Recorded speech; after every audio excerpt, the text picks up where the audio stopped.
acclame la parole de Dieu. Gloire à Jésus. Amen, amen. Tout à l'heure, là, tu as crié plus fort que ça. Tu as crié plus fort que ça. Alléluia. Amen. Amen, amen. Dis à quelqu'un qui sait de quoi l'homme de Dieu parle. Amen. Amen. On sait à quelle heure tu es arrivé ici. Tout à l'heure, tu as crié plus fort que ça. Maintenant, on dit acclame le Seigneur, tu n'as plus voix. Alléluia. On dit acclame le Seigneur, tu n'as plus bras. Tu n'as plus de main. Je dis à quelqu'un, acclame la parole de Dieu. Gloire à Jésus. Amen, amen.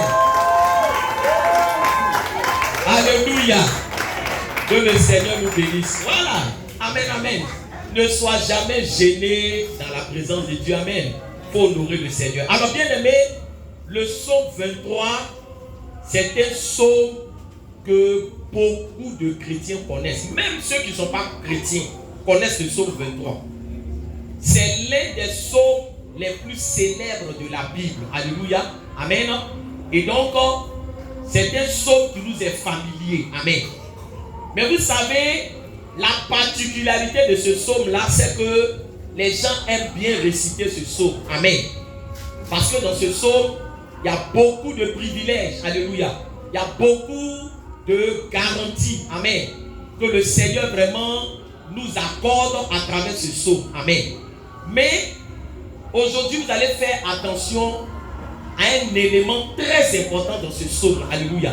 C'est le dernier verset du psaume 23. Amen. Parce que le dernier verset du psaume 23 résume tout le psaume. Alléluia. Mais quand nous lisons ce psaume-là, la partie qui nous intéresse le plus, c'est l'Éternel est mon berger, je ne manquerai de rien. Ça, c'est la partie qui nous intéresse dans le psaume. Alléluia. Parce que nous allons rentrer dans une nouvelle année. Amen. Et quand tu rentres dans une nouvelle année, tu veux que tes souhaits se réalisent. Alléluia. Tu veux que tous tes besoins soient satisfaits. Est-ce que je parle à quelqu'un ce soir? Alléluia. Amen, amen. Tu ne rentres pas dans une nouvelle année pour être dernier. Dis ça à quelqu'un. Dis ça à quelqu'un. Alléluia. Tu ne rentres pas dans une nouvelle année pour échouer. Parce que le tout, vous savez, le tout là, c'est pas d'aller à l'école. Alléluia. Chaque matin, vous voyez les élèves, tout le monde se lève. Tout le monde est en kaki. Alléluia.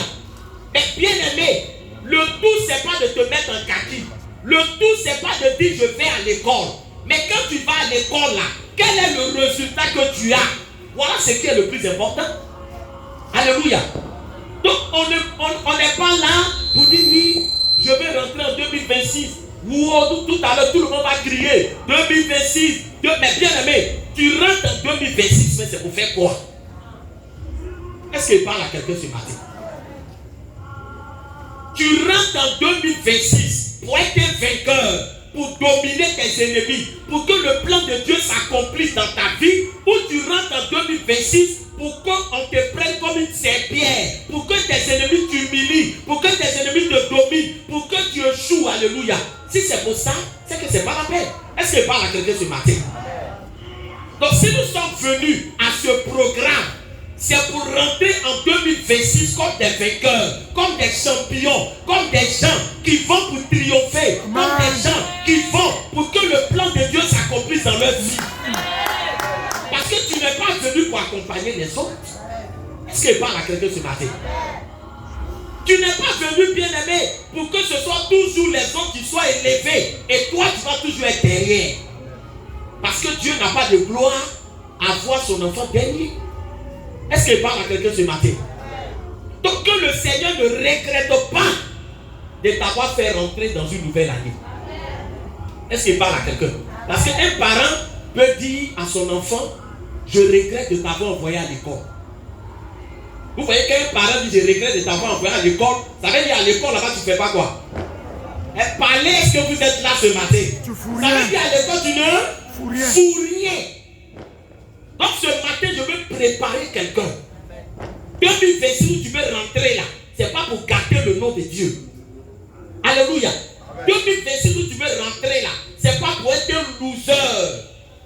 Alléluia. Comme pour parler comme les anglophones, un loser c'est qui? Un loser c'est perdant. Alléluia. Donc, bien aimé, la particularité de ce psaume, écoute-moi bien, alléluia. Ma montre s'est arrêtée, donc quand on va approcher de minuit moins 2, vous allez me signaler, alléluia. Amen, amen. Mais écoutez-moi bien. La particularité de ce psaume-là, vous voyez le dernier verset. Le dernier verset dit quoi? Oui, le bonheur et la grâce m'accompagneront tous les jours de ma vie et j'habiterai dans la maison de l'Éternel jusqu'à la fin de mes jours. Alléluia. C'est la conclusion de ce psaume-là. Ça veut dire que Dieu n'est pas le berger de celui qui ne veut pas marcher avec lui jusqu'à la fin de ses jours. Amen. Est-ce que quelqu'un m'entend ce matin? Amen. Dieu n'est pas le berger d'une nuit. C'est-à-dire que j'approche de 2026. Seigneur, sois mon berger pour me faire rentrer en 2026. Alléluia. Il n'est pas le berger d'une nuit. Alléluia. Amen. Dieu n'est pas un berger circonstanciel. C'est-à-dire que le Seigneur est ton berger. Pourquoi? Parce que tu es malade. Mais si le Seigneur est ton berger, pendant que tu es malade, quand tu guéris, il doit être aussi ton berger. Est-ce que je parle à quelqu'un? Alléluia. Donc le Seigneur veut être ton berger pour tous les jours de ta vie. Écoute-moi bien ce matin, ce soir, alléluia, parce qu'on va rentrer dans une nouvelle année tout à l'heure. Il dit, le bonheur et la grâce m'accompagneront tous les jours. C'est-à-dire que quand on dit l'Éternel est mon berger, il n'est pas ton berger lundi pour que mardi, toi tu prennes le devant. Il est ton berger du 1er janvier au 31 janvier. Il est ton berger de tous les jours. Il est ton berger de chaque instant. Il est ton berger bien-aimé. Et si tu laisses le Seigneur être ton berger tous les jours de ta vie, tu ne manqueras de rien. Amen. Voilà la révélation. Alléluia. Voilà la révélation. Parce que bien-aimé, Dieu là, il établit une relation avec nous dans la durabilité. Alléluia. C'est très important. Alléluia. Vous voyez que quand on est en fin d'année, amen, on a ce réflexe de dire, ah, l'année est en train de finir. Voilà qu'il y a la mort partout. Voilà qu'un accident peut m'arriver. Voilà que quelque chose peut m'arriver. Seigneur, protège-moi. Seigneur, garde-moi. Seigneur, conduis-moi. Et puis maintenant, quand on rentre en janvier, on oublie qui nous a fait rentrer dans la nouvelle année. On oublie comment on est entré dans la nouvelle année. Parce que regarde, si nous sommes là à cet instant précis, c'est parce que nous respirons. Et ce qui nous donne le souffle de vie, c'est pas ton argent qui t'a donné, c'est pas ta taille qui t'a donné, c'est pas ton thé qui t'a donné, c'est pas ton papa qui t'a donné, c'est pas ta maman qui t'a donné, c'est le Seigneur qui t'a donné le souffle de vie. Est-ce que je parle à quelqu'un? Donc le Seigneur, c'est lui qui donne le souffle de vie à tout le monde. Ça veut dire que quand tu rentres dans une nouvelle année, c'est Dieu qui t'a fait rentrer dans la nouvelle année. Parce que si tu ne respires pas, bien aimé, tu ne peux pas parler de 2026. Alléluia. Donc le Seigneur t'a gardé. Amen.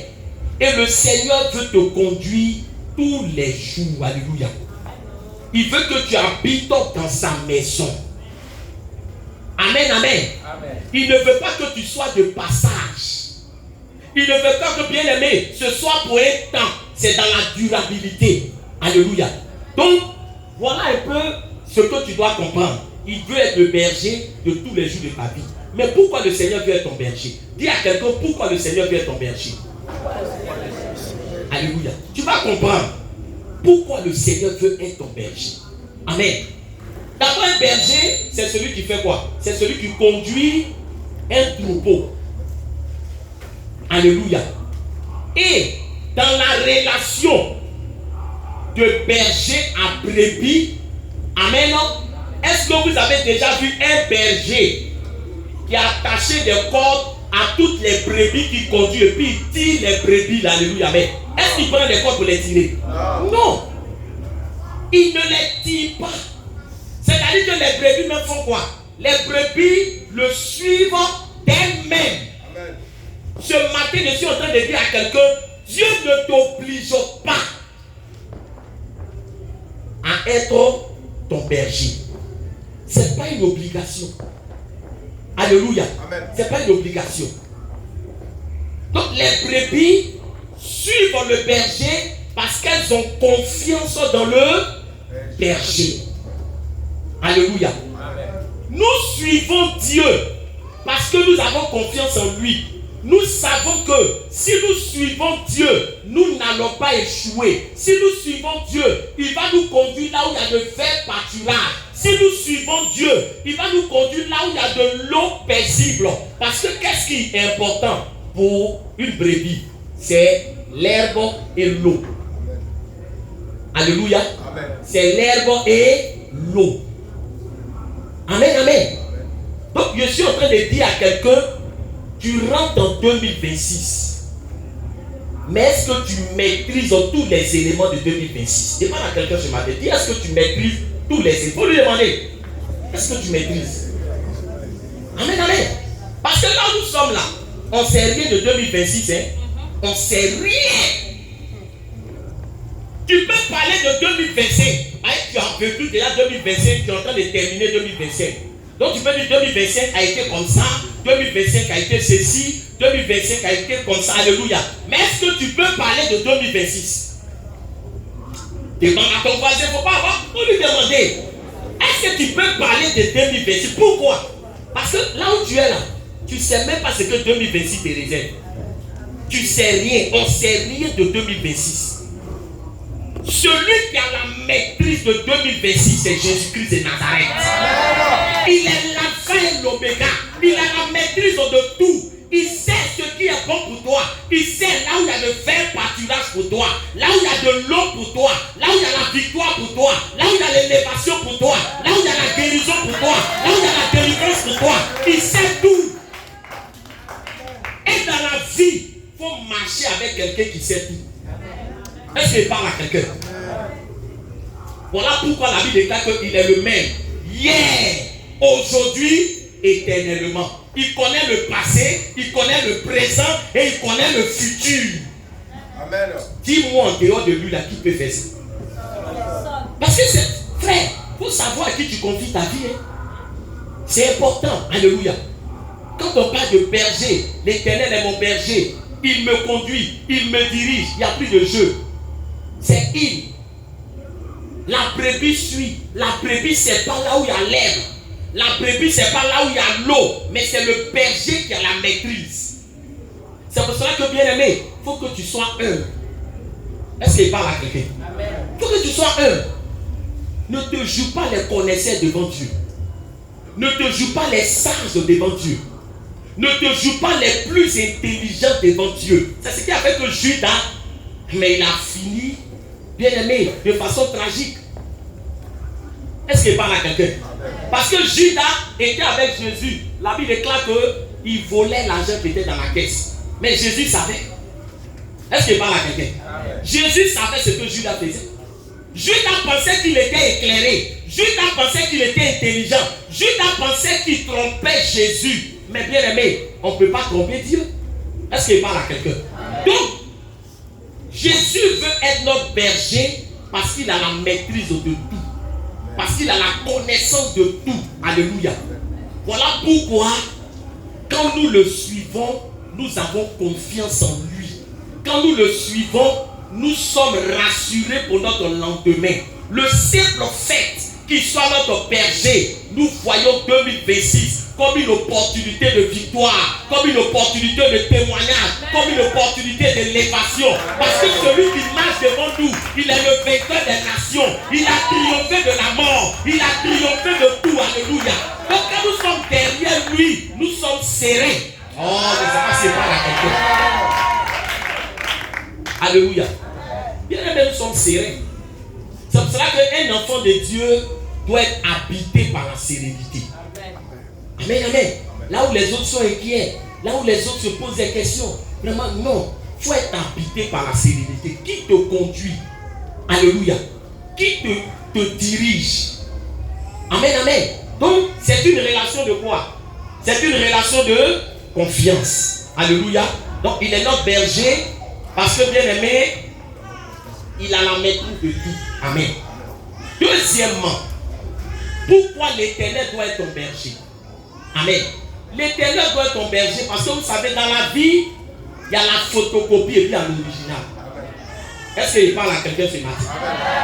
Il faut dire à quelqu'un qu'il y a photocopie. Est-ce qu'on peut parler? Amen. Bonheur, là, il y a sa photocopie. Amen. Succès, là, il y a sa photocopie. Amen. Élévation, il y a sa photocopie. Bénédiction, il y a sa photocopie. Mais il y a son original. L'original ne sera jamais la photocopie. La photocopie ne peut pas être l'original. Je suis en train de dire à quelqu'un ce matin, tu veux un bonheur photocopié ou bien tu veux l'originalité du bonheur? Je n'entends pas bien. Je dis, je n'entends pas bien. Alléluia. La photocopie, hein? C'est-à-dire que 10 000 là, on peut photocopier.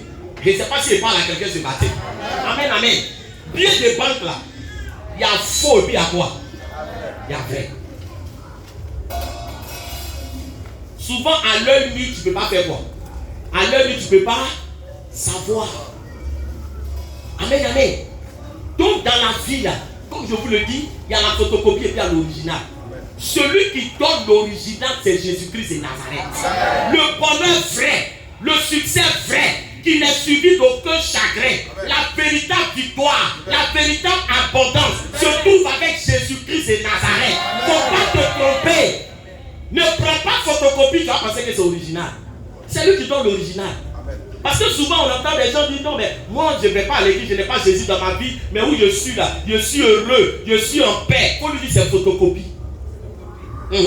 Parce que le bonheur là, ça dépend de combien de temps ça va durer. Je ne sais pas si je parle à quelqu'un. Amen. Ça dépend de combien de temps. Un bonheur photocopié là, c'est pour un temps. Une élévation photocopiée, c'est pour un temps. Un succès photocopié, c'est pour un temps. Or, une bénédiction originale, c'est pour toute ta vie. Amen. Elle est suivie d'aucun chagrin. Amen. Jésus veut te donner l'original. Jésus veut te donner l'original. Jésus veut te donner l'original. On ne dit pas amen. On dit tu veux photocopie. Seigneur, donne photocopie à ceux qui ne peuvent pas dire amen.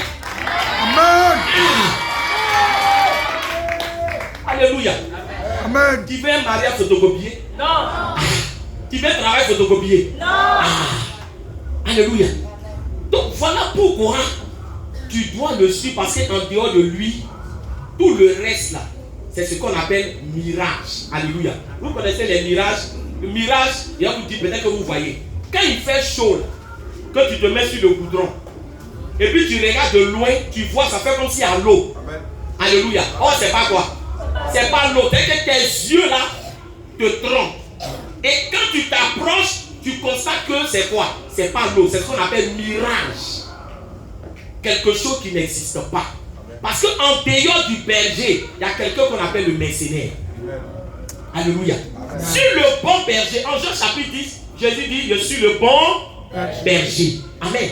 Il dit, je suis le bon berger. Mais le mercenaire, lui aussi, il est là. La différence entre le bon berger et le mercenaire, c'est que le bon berger te conduit là où il y a de vrais pâturages. Amen. Mais le mercenaire, il te conduit là où il sait que tu vas mal finir. Amen.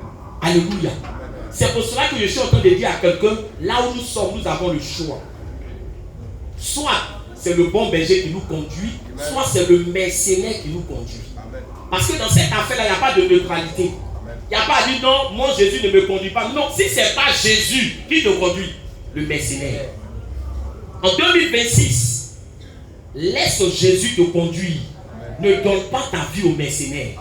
Parce que le mercenaire, tout ce qu'il te donne, c'est pour te détruire. Alléluia. Et je vais toucher un dernier point. Amen, amen. Avec lequel nous allons conclure. Je jette un coup d'œil aussi. Les cœurs là-bas pour voir si. 52. 52. Alléluia. Amen. Donc à 58, vous me prévenez. Amen, amen. Je vais conclure avec un dernier point très important. Amen. Au verset 3, il dit, Il restaure mon âme. Dis à quelqu'un mon âme. Mon âme. Dis encore mon âme. Mon âme. Alléluia. Vous savez, l'un des éléments le plus important dans la vie d'une personne, c'est son âme. Amen. C'est son âme. Amen. Nous, dans le langage des hommes ici, on ne parle de l'âme que quand quelqu'un meurt. Et quand quelqu'un, on dit lui il est mort. Ah, que son âme repose en paix. Ça veut dire qu'on parle de l'âme seulement quand quoi? Quand quelqu'un meurt. Or, c'est une erreur. Vous voyez, on est dans la période des fêtes. Tout le monde prie. Dis à quelqu'un, tu n'as pas remarqué quelque chose. Dis, tu n'as pas remarqué quelque chose. Alléluia. Tout le monde prie. Amen. Surtout les femmes. Amen. Est-ce que je peux parler? Amen. Parce que qui veut se laisser faire? Personne ne veut se laisser faire. Elles sont allées. Elles ont arrangé leurs cheveux. Elles ont arrangé leur visage. Elles ont arrangé leurs ongles. Elles ont fait les toilettages. Elles ont fait les gommages. Elles ont fait les cirages. Elles ont... Est-ce qu'on peut parler? Là, quand le programme a fini, là, tu n'as pas croisé une femme qui n'est pas cirée. En l'air, là, tout le monde prie. Est-ce que je peux parler? À jamais même, ça faisait peur. On dirait que c'est des fourmis. Alléluia. Donc, c'est pas mauvais parce que la Bible déclare que notre corps, le temple de Dieu, dans le fait de prendre soin de son corps, c'est pas mauvais. Tu as pris soin de toi, tu as pris soin de tes enfants, tout le monde. Vraiment, on a pris soin de nous. Mais le problème ici, c'est que de la même manière que tu prends soin de ton corps, il y a un élément qui est plus important que ton corps, c'est ton âme. Amen. Amen. Parce que toute cette beauté-là va finir dans le sable. Est-ce que je peux parler à quelqu'un? Amen. Toute cette beauté, ce corps-là, ça va finir dans le sable. Mais l'élément qui va se présenter devant Dieu, c'est ton âme. Parce que l'âme ne meurt pas. Écoute-moi bien. Je suis en train de dire à quelqu'un, c'est vrai, là où tu es assis, ton corps brille. Là où tu es assis, tu brilles. Mais qu'est-ce qu'il en est de ton âme? Alléluia. Amen, amen. 50. Combien ici? Moi j'ai 55 ici. 55. 55, alléluia. 58. Qu'est-ce qu'il en est de ton âme? Parce que David dit, il restaure mon âme. Restaurer c'est quoi? C'est remettre en bon état. Amen. Je suis en train de dire à quelqu'un, tu as pris soin de ton corps, c'est bon. Mais ton âme là, les savons, parfums, l'âme là, on ne peut pas faire son gommage. Est-ce que je peux parler? Amen. L'âme là, il n'y a pas un salon, tu vas partir et puis ils vont arranger l'âme. C'est-à-dire qu'il y a quelqu'un seul qui peut arranger ton âme, qui peut redresser ton âme, qui peut faire briller ton âme, qui peut sécuriser ton âme. C'est Jésus-Christ de Nazareth. Et si ton âme est en sécurité, ton corps est en sécurité. Si ton âme est en sécurité, ta vie est en sécurité. Donc il fait ton berger pour sécuriser ton âme, pour que tu sois sauvé au soir de ta vie. Alléluia. Amen. Et ça, il n'y a pas quelqu'un qui peut t'offrir cela. Aucune maison d'assurance ne peut garantir la sécurité à ton âme. Aucun vigile, aucune clôture électrifiée ne peut donner de l'assurance à ton âme. Donc Jésus doit être ton berger. Amen. Pour sécuriser ta vie. Quand quelqu'un dit les sorciers l'ont attaché, mais on voit il n'est pas attaché, c'est son âme qu'ils ont attaché. Amen. Que ton âme ne se promène pas comme un boulet sans propriétaire. Amen. Que le cachet de Jésus soit sur ton âme. Amen. Amen. Alléluia. Amen. On va se tenir. Alléluia. Dis Seigneur Jésus. Seigneur Jésus. Si je suis venu en ce lieu, c'est parce que je te reconnais. Comme mon berger. C'est parce que je sais. Que si toi tu me conduis, je ne vais pas échouer. Si toi tu me conduis, 2026 sera une année de victoire. Sera une année de témoignage. Sera une année bénédiction. Parce que tu vas me conduire dans de verts pâturages, près des eaux calmes et paisibles. À cet instant précis, je déclare que je suis en train d'avancer vers 2026. Mais je ne suis pas seul. Le Seigneur se tient à mes côtés. Il est mon berger. J'avance maintenant. Les portes s'ouvrent. Quand Jésus marche devant moi. 2026. Écoute la parole de l'Éternel. Je m'avance vers toi. Comme un champignon.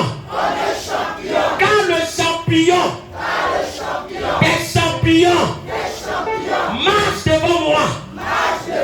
Tu es pour moi une année de victoire, une année de célébration, une année de miracle, une année de réussite. Dans le nom de Jésus, je n'ai pas peur. Quand je sais que Jésus marche devant de moi, je te possède.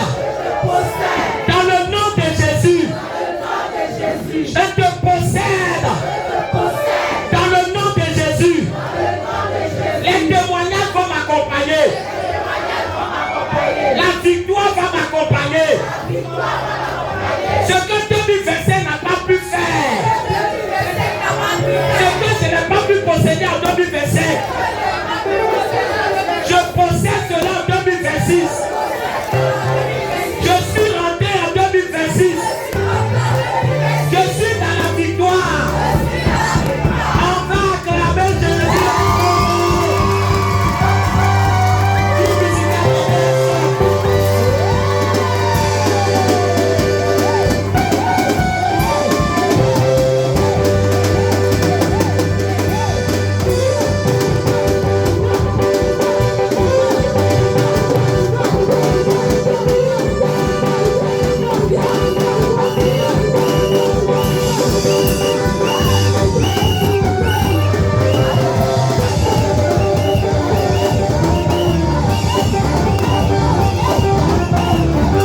Que la paix, la grâce de Dieu soit sur la vie de tout un chacun. Alléluia.